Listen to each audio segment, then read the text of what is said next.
శ్రీమాత్రే నమః. శ్రీ గురుభ్యో నమః. సర్వే జనా సుఖినో భవంతు, లోకా సమస్త సుఖినో భవంతు. నేను మీ భానురేఖ. సైకిక్ అటాక్స్ మనం చాలా ఫ్రీక్వెంట్గా లేదా అప్పుడప్పుడు వింటూ ఉంటామండి ఈ పదాలు. అంటే ఏంటి అంటే మన కంటికి కనిపించిన శక్తులు ఏవో ఉన్నాయి, అవి మనల్ని ఇబ్బంది పడుతున్నాయి అని చెప్పి అంటూ ఉంటారు. ఇవి నిజంగా చాలామంది నమ్ముతారు, చాలామంది ఇదంతా ట్రాష్ అని చెప్పి అంటారు. నేను నా ఒపీనియన్ మీతో షేర్ చేసుకుంటున్నానండి. ఇది కేవలం నా ఒపీనియన్ మాత్రమే. ఇది అందరూ నమ్మాలని లేదు, కానీ విని తెలుసుకోవడంలో తప్పు లేదని నేను అనుకుంటున్నాను. నేనైతే మన కంటికి కనిపించిన శక్తులు ఉంటాయి అని నమ్ముతానండి. ఎందుకు అంటే నేను దైవాన్ని నమ్ముతాను కాబట్టి. భగవంతుడు ఉన్నప్పుడు మన కంటికి కనిపించకుండా భగవంతుడు కూడా మన కంటికి డైరెక్ట్గా కనిపించట్లేదు, కానీ మనం నమ్ముతున్నాము, దానిని మనం ఫీల్ అవుతున్నాము, అంటే దానిని అనుభవించగలుగుతున్నాము. భగవంతుడి యొక్క శక్తిని మనం దానిని తెలుసుకుని ముందుకు వెళ్ళగలుగుతున్నాము. అలాంటప్పుడు మన కంటికి కనిపించకుండా ఏవో కొన్ని శక్తులు నెగిటివ్గా ఉన్నాయి, అవి మనల్ని ఆపడానికి చూస్తున్నాయి, అవి మన చెడును కోరుకుంటున్నాయి అనడంలో ఎందుకు నమ్మకూడదండి? ఇవి ఉన్నప్పుడు ఇది ఉన్నట్లే కదా. మనం ఎప్పుడు ఒకటే అనుకుంటాం, బ్యాలెన్స్ అని చెప్పి. మంచి ఉంటే చెడు ఉంది, అదేవిధంగా దైవం ఉంటే దెయ్యం అనేది లేదా రాక్షసత్వం అనేది కూడా ఉంది. కాకపోతే మనం ఎప్పుడు ఫోకస్ పెట్టాల్సింది దైవం మీద మాత్రమే, అదేవిధంగా మంచి మీద మాత్రమే. అంటే ఇవి రావా అంటే వస్తూ ఉంటాయి, వాటి పని చేసుకుంటూ ఉంటాయి. మనం కూడా వాటి వైపు తెలియకుండానే ఒక్కొక్కసారి వెళ్తూ ఉంటాము. అయినా సరే తెలుసుకుని వెంటనే మనం స్టేబుల్ చేసుకోవాలి. అస్సలు తెలియకుండా ఉన్నా కూడా దెబ్బతింటారండి. అంటే చెడు అనేది ఏ రూపంలో ఉంటుంది, ఇలాంటివి మనం తెలుసుకోకుండా ఉన్నా కూడా మన అమాయకత్వమే మనల్ని దెబ్బతీస్తుంది. కాబట్టి మనం అన్నిటి గురించి తెలుసుకోవాలి, కానీ నిర్ణయాలు తీసుకునేటప్పుడు మాత్రం మంచి వైపే తీసుకోవాలి, దైవత్వం వైపే నిర్ణయాలు తీసుకోవాలి. ఇప్పుడు ఈ సైకిక్ అటాక్స్ అనే దాని గురించి చెప్పుకుంటే, మన కంటికి కనిపించిన శక్తులు అనేవి ఉంటాయి. నేను ఇది నమ్ముతాను. అవి ఏ విధంగా మనల్ని ప్రభావం చేస్తాయి అంటే మన మైండ్ మీద అండి. అంటే మన ఆలోచనల మీద, మన ధైర్యం మీద, మన నమ్మకం మీద. మన శత్రువులకి మనం చాలాసార్లు అంటూ ఉంటాం, మన శత్రువులు ఏ విధంగా అయితే మనల్ని భావిస్తారో అలాంటి లక్షణాలే ఈ కంటికి కనిపించిన శక్తులు చేసే పనులు. అంటే కంటికి కనిపించకుండా అవి ఏవైతే చేస్తున్నాయో మన శత్రువుల రూపంలో కూడా వాళ్ళు కూడా అవే చేస్తారు. అంటే ఇక్కడ ఏం చెప్తున్నాను అంటే, మన కంటికి కనిపించిన శక్తులు కూడా మన నుంచి ఏం కోరుకుంటున్నాయి అంటే, మనం ధైర్యాన్ని కోల్పోవాలి, మన నమ్మకాన్ని కోల్పోవాలి. మన మైండ్ అనేది సరైన నిర్ణయాలు తీసుకోకుండా దాన్ని ఏమంటారు, సరైన నిర్ణయాలు తీసుకోలేకపోతున్నామంటేనే మనం అక్కడ దారి తప్పినట్లండి. వాటికి కావాల్సింది అదే. భగవంతుడు ఎప్పుడు మనం సరైన నిర్ణయాలు తీసుకుంటూ మంచి దారిలో వెళ్ళాలని చూస్తాడు. ఈ కంటికి కనిపించిన ఈ అతీంద్రియ శక్తులు లేదా ఈ చెడుతో కూడిన శక్తులు ఏవైతే ఉంటాయో మన సరైన నిర్ణయాలు తీసుకోలేక దారి తప్పాలని చెప్పి ప్రయత్నం చేస్తూ ఉంటాయి. అవి ఎక్కువగా ఎలాగా ప్రభావం చూపిస్తాయి అంటే, మనం నిద్రపోతూ ఉన్నప్పుడు, చాలా డీప్ స్లీప్లో ఉన్నప్పుడు అవి మన మీద అటాక్ చేయడానికి ట్రై చేస్తూ ఉంటాయండి. మనకి ఎప్పుడైతే సరైన ప్రొటెక్షన్ అనేది, మన ఆరా అనేది చాలా స్ట్రాంగ్గా ఉండదో, అలాంటప్పుడు అలాంటి వాటికి యాక్సెస్ అంటే అవకాశం అనేది దొరుకుతుంది మన మీద అటాక్ చేయడానికి. ఎందుకు అటాక్ చేస్తాయి అంటే, మన మైండ్ని కంట్రోల్ చేసుకోవడానికి. అంటే మనం ఇప్పుడు ఒక టీవీని మనం రిమోట్తో ఏ ఛానల్ పెడితే ఆ ఛానల్ ఎలా అయితే వస్తుందో, అదేవిధంగా మన కంటికి కనిపించిన శక్తులు మన మైండ్ మీద కంట్రోల్ తీసుకోవాలని చూస్తాయి. అంటే అవి చెప్పినట్లు మనం ఆడాలని చూస్తాయి అన్నమాట. అంటే మనం ఖచ్చితంగా సరైన నిర్ణయాలు తీసుకోలేకపోతున్నాం. మనం ఒకటి చేయాలనుకుంటున్నాము, కానీ అది చేయలేకపోతున్నాము. అవి చెప్పినట్లు మనం చేస్తున్నాము. అంటే అర్థం అదే కదండి ఇక్కడ. అదే నేను మీకు చెప్పాలనుకుంటుంది. మన కంటికి కనిపించిన శక్తులు మన మీద ఎలా ప్రభావితం చూపిస్తాయి అంటే, మనం పడుకునే టైంలో మనం మంచి డీప్ స్లీప్లో ఉన్నప్పుడు అవి మన మీద కళల రూపంలో మన మైండ్ మీద ప్రభావం చూపిస్తూ ఉంటాయి. వీటిని సైకిక్ అటాక్స్ అంటారు. కొన్నిసార్లు చాలా చిన్నగానే స్టార్ట్ అవుతాయండి. మనకు తెలియదు, ఏవో పీడకలు వచ్చాయి అనుకుంటాం.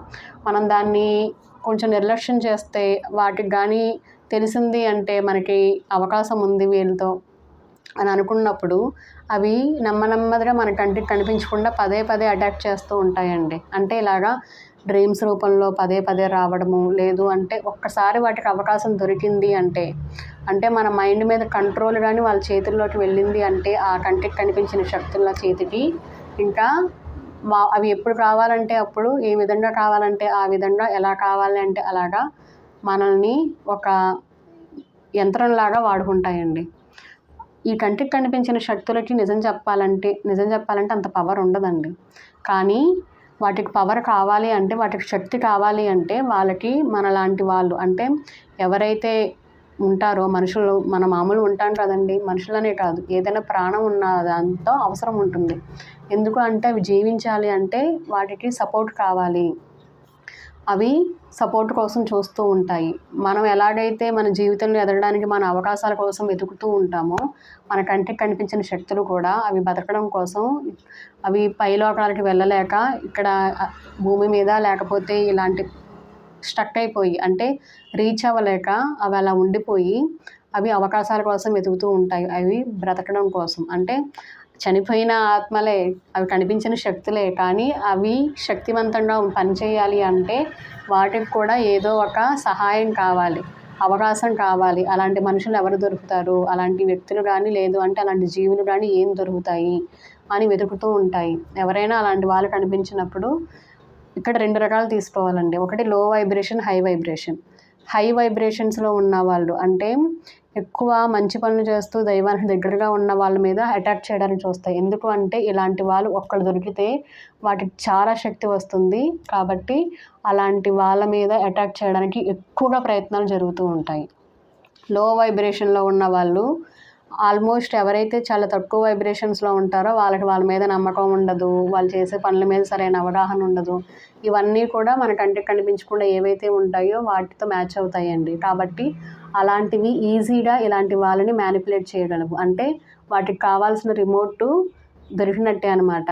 అంటే అలాంటి మనుషులు వాళ్ళకి దొరికినట్టు వాళ్ళకి కావాల్సిన విధంగా వాళ్ళు యాక్సెస్ తీసుకుంటారు. అంటే వాళ్ళలోకి ప్రవేశించగాని, లేదు అంటే వాళ్ళ మైండ్ని మ్యానిపులేట్ చేసి వాళ్ళకి నచ్చిన విధంగా చేయించుకోవడం కానీ ఇలా చేస్తూ ఉంటాయి ఆ కంటికి కనిపించిన శక్తులు. ఎవరైతే హై వైబ్రేషన్స్లో ఉంటారో అలాంటి వాళ్ళని కొంచెం అటాక్ చేయడానికి కష్టమవుతుంది. కానీ ఒక్కసారి కానీ ఎక్కడైనా వాళ్ళు దొరికారు అంటే మాత్రం వీళ్ళకి ఈ కంటికి కనిపించని నెగటివిటీ ఏదైతే ఉందో ఆ శక్తులకి చాలా పవర్ ఇచ్చినట్టు అవుతుందండి. కాబట్టి అవి ఇలాంటి వాళ్ళ కోసము చూస్తూ ఉంటాయి, అలాంటి వాళ్ళ కోసము చూస్తూ ఉంటాయి. ఇలా హై వైబ్రేషన్స్లో ఎవరైతే ఉంటారో అలాంటి వాళ్ళని ఎక్కువగా ఆపడానికి ప్రయత్నం చేస్తూ ఉంటాయి. ఎందుకు అంటే అలాంటి వాళ్ళు వీళ్ళకి కావాలి అంటే ఆ కంటికి కనిపించిన నెగటివిటీ ఏదైతే ఉందో ఆ శక్తులకి అలాంటి వాళ్ళు ఒక్కళ్ళు దొరికినా చాలు, వీళ్ళకి చాలా టైం పాటు ఆ శక్తితో వాళ్ళు ఉండగలుగుతారనమాట. కాబట్టి 2 రకాల వాళ్ళు చాలా జాగ్రత్తగా ఉండాలి. ఎక్కువగా అవి అటాక్ చేసేది ఏంటి అంటే మనం డ్రీమ్స్ అంటే పడుకునేటప్పుడు, అది కూడా డీప్ స్లీప్లో ఉన్నప్పుడు మనకి కళ్ళ రూపంలో మనకి ఎంటర్ అవ్వడం ద్వారా మనకి అనుకుంటూ ఉంటే పీడకళ్ళు వచ్చాయి ఏదో కనిపిస్తుంది అన్నట్లుగా. అలాంటివి అలా అని భయపడాల్సిన అవసరం ఏమీ లేదండి. అలా అని నిర్లక్ష్యం చేయకూడదు. మనకి ఎప్పుడైనా మన ఇంటిలో కానీ, మన ఇంటి కుటుంబ సభ్యుల్లో కానీ, లేదు అంటే మనకి కానీ అలాంటి సూచనలు కనపడుతూ ఉన్నప్పుడు మనం వెంటనే చేయాల్సిన పని ఏంటి అంటే మనల్ని మనం రక్షించుకోవాలి. మన ఆరాని, మన కుటుంబ సభ్యుల ఆరాని, మన ఇంటిని, మన ఇంటి వాతావరణాన్ని మనం రక్షించమని చెప్పి, కాపాడమని చెప్పి మన దైవాన్ని ప్రార్థించాలి. వీలైతే మనకు నచ్చిన దేవుళ్ళు ఎంతోమంది ఉన్నారు. మనకి ఏ దేవుడు ఇష్టమైతే ఆ దేవుడు, హనుమంతుల వారు కానీ, లేదు అంటే భైరవుడు కానీ, లేదు అంటే దుర్గా అమ్మవారు కానీ, ఇలాగా నెగటివిటీని తొలగించే శక్తులు కూడా, దేవతా శక్తులు మనకి చాలామంది ఉన్నారు. కాబట్టి వాటి స్తోత్రాలు చదవడం కానీ, వారికి సింపుల్గా కనీసం పూజ చేసుకోవడం కానీ, వాళ్ళతో కనెక్ట్ అయ్యి మన బాధను చెప్పుకొని ఇలాంటి వాటి నుంచి రక్షించమని చెప్పి, కాపాడమని చెప్పి ప్రార్థించడం కానీ, ఇలాంటివి మనం చేయడం వల్ల కూడా చాలా వరకు ఈ కంటికి కనిపించకుండా మనల్ని ఏవైతే ప్రభావితం చేయాలనుకుంటున్నాయో వాటి నుంచి మనం బయటపడగలుగుతాము.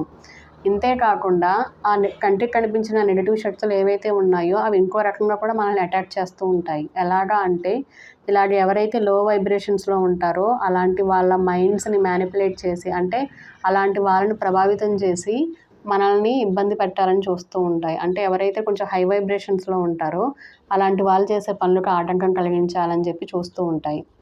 అంతేకాకుండా మన కంటికి కనిపించని లేదా ఈ నెగటివిటీ అనేది ఎక్కువగా ఎలా ప్రభావితం చేస్తుంది అంటే భావోద్వేగాల ద్వారా, అంటే ఎమోషన్స్ మీదే అవి అటాక్ చేస్తాయండి. మనలో కోపం ఎక్కువ ఉంటే ఆ కోపం మీద అటాక్ చేస్తూ ఉంటాయి. అంటే మనం ఎంత బ్యాలెన్స్డ్గా ఉండాలనుకున్నా సరే మనకి ఆ కోపం అతిగా వచ్చి మనం కంట్రోల్ తప్పేలాగా పదే పదే మనం భావోద్వేగం చెందేలాగా. ఒకవేళ మనలో బాధ అనేది కొంచెం ఎక్కువగా ఉంటే ఆ బాధని మరింత పెంచేలాగా. అంటే మనలో ఏదైతే కొంచెం నెగటివిటీ ఉంటుందో ఆ భావోద్వేగాలతో ఆడుకుంటాయన్నమాట. కాబట్టి అది అయితే డైరెక్ట్‌గా అవైనా చెయ్యొచ్చు. లేదు అంటే ఇలా లో వైబ్రేషన్స్‌లో ఎవరైతే ఉంటారో వాళ్ళ ద్వారా అయినా సరే చేయించొచ్చు. కాబట్టి మనం ఎప్పుడూ కూడా మంచి పనులు చేస్తూ ధైర్యాన్ని కోల్పోకుండా, ఏవైనా మన చుట్టూ జరుగుతున్నప్పుడు భయపడిపోకుండా, ఏదో అయిపోతుందని చెప్పి మనం ఎప్పుడైతే భయపడతామో వాటికి కావాల్సిందదే. మనం ఎప్పుడైతే నమ్మకాన్ని కోల్పోతామో వాటికి కావాల్సిందదే. మనం నిజంగా మన చుట్టూ ఏమైనా ఉంటే వాటికి మనం లొంగకూడదు, వాటి ప్రభావం మన మీద ఉండకూడదు అనుకుంటే మనం ధైర్యాన్ని కోల్పోకూడదు, నమ్మకాన్ని కోల్పోకూడదు. మనం ఎప్పుడూ కూడా మన ఆరాన్ని స్ట్రాంగ్‌గా ఉంచుకోవాలి. అలాంటి సమయంలో సాధ్యమైనంత వరకు మన ఇంటిలో ఎక్కువసేపు దీపారాధన అంటే దీపం వెలుగుతూ ఉండేలా చూసుకోవాలండి. ఏ ఇంట్లో అయితే ఎక్కువసేపు దీపం వెలుగుతూ ఉంటుందో అలాంటి ప్రభావం తగ్గుతూ ఉంటుంది. ఎందుకు అంటే ఆ శక్తి తెలిసిందే కదండీ! దీపారాధన వలన మన కంటికి కనిపించకుండానే చుట్టూ ఆరా అనేది స్ట్రాంగ్ అవుతూ ఉంటుంది. దాని వలన ఆ దేవతా శక్తి మనల్ని ఎక్కువసేపు రక్షించడానికి అవకాశం ఉంటుంది. లేదు అంటే మన మానసికంగా అత్యంత అద్భుతంగా పనిచేసేది ఏంటి అంటే మన మానసికంగా దైవాన్ని ఆరాధించినప్పుడు. అంటే మన స్తోత్రాల ద్వారానో, పారాయణ ద్వారానో, లేదు అంటే నామస్మరణ ద్వారానో, లేదు అంటే మనం బాగా నమ్ముతున్నాము. ఇవేమి చేయకపోయినా సరే దేవుడున్నాడు, దేవుడు నన్ను రక్షిస్తున్నాడని చెప్పి మనం బాగా నమ్ముతున్నాం. ఆ నమ్మకం మనల్ని కాపాడుతుంది. మీరు ఎన్ని స్తోత్రాలు చదివినా, ఎన్ని పారాయణలు చేసినా, ఎన్ని చేసినా మీకు నమ్మకం లేదు. మీకు అంతంత మాత్రంగానే ఉంటుంది. ఇక్కడ ముఖ్యంగా దేని మీద ఆధారపడి ఉంది అంటే నమ్మకం మీదండి. సో, శక్తులు ఉన్నాయా మన కంటికి కనిపించకుండా చెడువి అంటే ఉన్నాయి. అవి మన మీద ఎలా ప్రభావితం చేస్తాయి అంటే మన ఆలోచనల్ని అదుపు తప్పేలా చేయడానికి ప్రయత్నం చేస్తూ ఉంటాయి. ఏ విధంగా అంటే ఎక్కువగా కళల రూపంలో మనం పడుకున్న సమయంలో మనం వాటి నుంచి బయటపడాలి అంటే మనం భయపడకూడదు ఫస్టు. మనం నమ్మకాన్ని కోల్పోకూడదు. అదేవిధంగా నిర్లక్ష్యం చేయకూడదు. అంటే ఏం చేయాలి అంటే నమ్మాలి దైవాన్ని. లేదా మన మీద మనకి ధైర్యం, నమ్మకం చాలా ఎక్కువగా ఉండాలి. ఎటువంటిదొచ్చినా నన్నెవరు ఏమి చేయలేరు అని. నా ఉద్దేశం అయితే అంత ధైర్యం మనకి ఎప్పుడొస్తుంది అంటే భగవంతుడిని నమ్మినప్పుడు. ఆ భగవంతుడిని కూడా మనకి ఇలాంటి చుట్టుపక్కల నెగటివిటీ ఎక్కువగా ఉంది అనుకున్నప్పుడు కొంచెం దేవతా స్వరూపాలను కూడా మనం మార్చాల్సొస్తుంది. అంటే మార్చడం అంటే అప్పటి వరకు మనం అమ్మవారిని పూజిస్తూ ఉన్నాము. దుర్గా అమ్మవారిని పూజించాల్సొస్తుంది. అంటే అదే అమ్మవారు మనకి దుర్గా రూపంలో అనుగ్రహించాలనుకుంటుంది. అంటే మన చుట్టూ ఉన్న నెగటివిటీని తొలగించడం కోసం మనం హనుమంతుల వారిని ఆరాధించొచ్చు. ఇలాగా మనకు తెలిసిందే కదండీ, చాలా దేవతలున్నారు. భైరవుడు కూడా కాలభైరవ స్తోత్రం చదివినా సరే, హనుమంతుల వారిది బడబానాల స్తోత్రం చదివినా సరే, లేదు అంటే దుర్గా అమ్మవారిది రక్షా స్తోత్రం చదివినా సరే, లేదు అంటే నామస్మరణ చేసినా సరే మనల్ని ఇవేమీ చేయలేవు. సో, మీరు దేనికి భయపడకుండా మన చుట్టూ ఇలాంటివి ఉన్నా సరే మనం లెక్క చేయకుండా మన పనులు మనం చేసుకుంటూ మనం నమ్మిన దైవాన్ని మనం పట్టుకొని ముందుకు వెళ్ళిపోతే చాలండి. ఇదే నేను మీకు చెప్పాలనుకుంటున్నాను. థ్యాంక్ యూ సో మచ్ అండి. గ్రాటిట్యూడ్.